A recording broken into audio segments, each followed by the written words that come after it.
जिगरों वाली दोस्ती है कि आते जाते मार वार देते हैं हम, वो वाली है। किसी को मार तो नहीं दिया था सेट पे? हम आपस में ही बस लड़ाइयाँ और सारा कुछ करते हैं।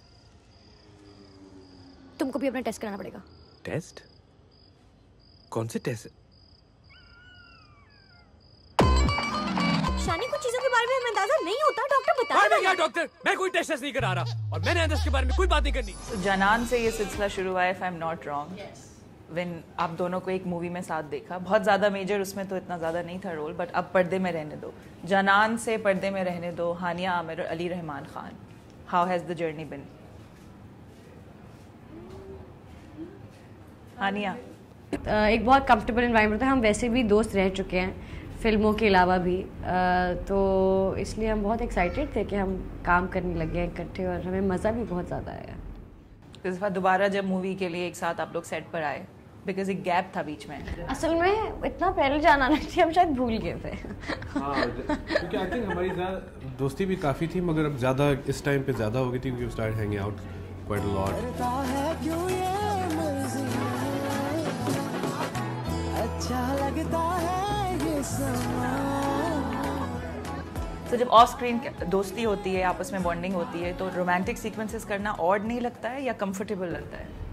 ज़्यादा कंफर्टेबल होता है। कंफर्टेबल होता है। हाँ, ज़्यादा कंफर्टेबल होता है क्योंकि आप उस इंसान को जानते होते हैं, तो बेहतर है कि आप अपने दोस्त जिसको जानते हैं उसके साथ रोमांटिक सीन्स करें तो उसको भी समझ आएगी, केमिस्ट्री भी ऑलरेडी होती है, रादर देन कि आप किसी स्ट्रेंजर के साथ कर रहे हो।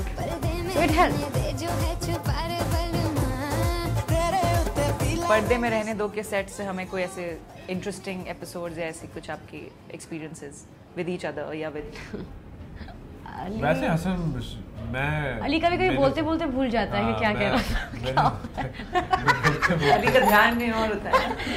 नहीं, अली की हम होता है ना, हर किसी की एक बात आप उठाते हैं, तो अली की एक बात ये हम सारे बात करते हैं इसके बारे में कि व्हेन अली इज टॉकिंग, तो बात करते करते ना अली कहीं रुक जाता है, फंस जाता है, वो सेंटेंस कंप्लीट नहीं हो पाता है, फिर हम वेट करते हैं, तो it just became a joke. Otherwise Ali बिल्कुल फिट है। ग्रामर ठीक कर रहा हूँ, ग्रामर में फंस जाता हूँ कभी। स्क्रिप्ट इनसे प्रूफ करवा लिए थे ना?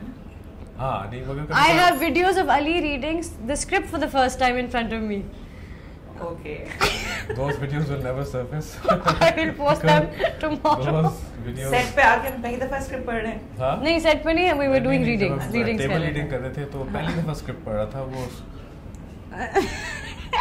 रोमन में लिखी हुई थी, वो इसलिए थोड़ा Really? मुश्किल था मुझे पढ़ने में। Really? क्योंकि वो रोमन में मुद्रा लिखा हुआ था, समझ नहीं आई थी। मैं उर्दू में तो वैसे ही बड़ा फ्लुएंट हूँ, मगर रोमन में वो समझ नहीं आ रही थी।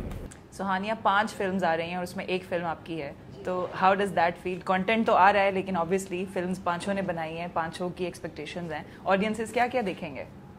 मैं चाहती हूँ ना इन एन आइडियल वर्ल्ड सब कुछ देखें, लेकिन यार एटलीस्ट दो फिल्में तो देख लें, 2-3 चलें, इसमें से 3 एक पर्दे में रहने दो। जरूर होनी चाहिए। तू इम्पोर्टेंट है, इम्पोर्टेंट। नौवा बच्चा। हाँ, उसके 9 और हमारा 9। और ऐसा क्या एंजॉय कर रहे हैं शादी में? YouTube का नंबर 1 नुस्खा है ये। दिमाग खराब हो गया। हमारी जो फिल्म है talks about a very different subject and very different topic, and मुझे लगता है बहुत नेसेसरी मूवी है इस टाइम पे पाकिस्तान के लिए, क्योंकि ऐसी बात होनी चाहिए। उसके अलावा फिर आप देख लें, यू पिक एंड चूज, और फनी भी है, you know it is funny, there is romance in it, there is comedy, क्योंकि और नुआंसेस फनी ऐसे हैं कि नॉर्मल ज़िंदगी में जो बहुत नॉर्मल बातें लग रही होती हैं आपको, बेसिक अम्मी तो ये बोलती हैं, लेकिन अगर आप उस पर सोचें तो वो बात बहुत फ़नी होती है।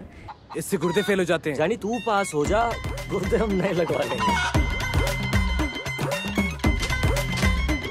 खानदानी नुस्खा है हमारा, बच्चों की लाइन लग जाएगी। सोसाइटी की ऐसी बातें हैं जो बड़ी टैबू हैं, जो हम लोग बातें नहीं करते जिन पे, और बातें करनी चाहिए, क्योंकि ये ऐसी चीज़ है, ये ना रिलीजन है ना कुछ है, ये एक बीमारी है जो इंसानों में होती है और उसके हल है। तो there's an outcome to it, there's a way to get around it। Pressure बड़ा होता है ना ख़ानदानों का कि बच्चे करो, ये करो, शादी करते ही बच्चे करो, अपनी ज़िंदगी मत एंजॉय करो। तो दूसरों क्या हो रहे हैं जो इस ट्रेलर में भी है, कंपैरिजंस, मोहल्ले में लोग क्या कहेंगे, फैमिली में लोग क्या कहेंगे, दोस्त लोग क्या कहेंगे कि कुछ नहीं हो रहा, यू नो। तो ये सारे प्रेशर, एक सोसाइटल प्रेशर जो बनता जाता है, it's unnecessary and I think psychologically ये बड़ा इम्पैक्ट करता है, ख़ास तौर पे औरतों को। सोशल मीडिया की अगर बात करें तो you are always making headlines and I would say different reasons के लिए, ज़रूरी नहीं है कि बुरा अच्छा रीज़न, बट लोग इंटरेस्ट लेते हैं, आप शेयर कर रही होते हैं। आपको अच्छा लगता है to keep your fans updated?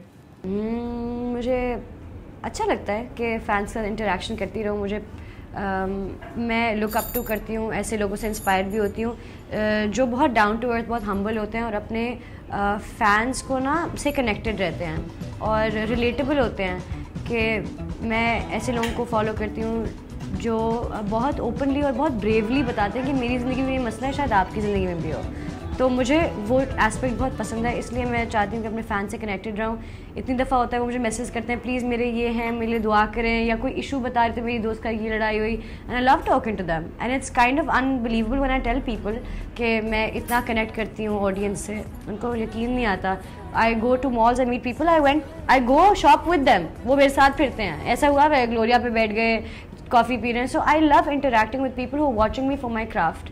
Obviously उस पर फिर बैकलैश भी आता है, लोग अप्रिशिएट भी करते हैं। So keeping up with it, ये कितना मुश्किल काम है? देखिए, हर कोई अपने बैटल्स चूज़ करता है और मैं हमेशा सोचती हूँ कि मुझे एक फेम इस तरह मिली है या इज़्ज़त इतनी लोग देते हैं तो कोई तो वजह होगी। अब लेके जेब में बैठ तो नहीं जानी। तो अगर मैं अपने मीडियम के थ्रू, जिसका मुझे इतना पता है कि मुझे पता है कि मैं एक वीडियो लगाऊंगी और कोई तमीज़ की बात करूँगी, कोई अच्छी बात सिखा दूँगी या हंसा रही हूँ किसी को, तो अच्छी बात है कि 4 लोग सीख जाएंगे। एंड आई नो कि कुछ बातें जो हैं जो कि सही होती हैं, कुछ लोगों को सही नहीं लगती, जो मैं करती हूँ या किसी भी टॉपिक के बारे में जो मुश्किल बात है कर लेती हूँ, वो I choose my battle. I am good at making content but I don't stay on social media, like I don't go through everything, you know. Fans की लोगों से मिलने की बात करें तो पर्दे में रहने दो की प्रमोशंस का एक पार्ट ये भी था कि आप लोग शायद एक्चुअल मेहंदी या इवेंट्स पे कहीं गए थे। सो वो एक्सपीरियंस कैसा था, प्लीज हमें बताएं। बहुत वियर्ड और क्रेजी चीज की है, हम किसी की शादी में घुस गए। बड़ा अच्छा था। I mean, we crashed, हमने मेहंदी क्रैश की। The actual like you crashed, मतलब बिल्कुल आइडिया नहीं था उनको। एक्चुअल हो रही थी, हम एक्चुअली ढूंढ रहे थे काफ़ी मेहंदियाँ जहाँ हम चाह रहे थे कि हम क्रैश कर जाएं। उनमें से सिर्फ आई थिंक जो मेन फोकल पॉइंट, एक फोकल पॉइंट है जिनको पता था कि हम आ रहे हैं, क्योंकि उनके साथ हमने उनको इन्फॉर्म करना था और बाकी किसी को नहीं पता था। मतलब कि ना ग्रूम को पता था, ना ग्रूम की वाइफ को पता था, ना उनकी फैमिलीज़ को या उनके बड़ों को पता, किसी को नहीं पता था। हम तो बस वैसे ही ढोल धमाका लेके ना बाहर जमा हुए, लोगों ने देखना शुरू किया कि बाहर क्या हो रहा है और फिर हम अंदर ही घुस गए और हमने फिर धूम धमाके हमने ऐसे कहा कि कोई और, वो लोग समझे कोई और मेहंदी आ रही है और फिर हम अंदर गए। लोगों को आई थिंक रजिस्टर करने में भी काफ़ी टाइम लगा कि हो क्या रहा है। हम तो यही सोचे थे कि बड़ी मार पड़ेगी, लोग क्या सोच रहे होंगे। लोग बड़े कंफ्यूज तरीके से हमें देख रहे थे, बड़ा नहीं, they got very excited at the end they got, but शुरू में इस तरह करके कि ढोल बजाते हुए ये कौन आ रहे हैं।